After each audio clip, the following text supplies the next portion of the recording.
তুমি ওই হাজার কোটি টাকার মানুষগুলার দিকে তাকিয়ে তুমি আজকে হতাশায় ভুগছো, অথচ তুমি যদি জিন্দেগিতে একবার ওই গোরস্থানের দিকে যদি তাকাতা, অনেক হাজার কোটিওয়ালা মানুষ ওই গোরস্থানের মধ্যে শুয়ে আছে, একজন জিন্দেগিতে কেউ এসে খবর পর্যন্ত নিচ্ছে না। দুনিয়া বড় স্বার্থপর, যতক্ষণ আছে ততক্ষণ। তুমি যদি চলে যাও আজকে, একটা সেকেন্ডের জন্য দুনিয়া থামবে না। দুনিয়া তোমাকে নিয়ে চিন্তা করার সময় নাই।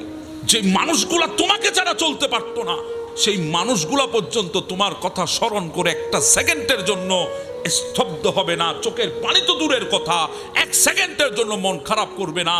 যেই মানুষটা তোমাকে না দেখে থাকতে পারতো না, ওই মানুষটা মৃত্যুর পরে তোমার কবরের পাশে এসে একটা ঘন্টাও কাটাবে না।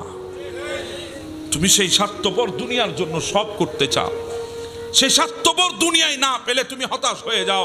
আরে বাবা, আমি তো বলি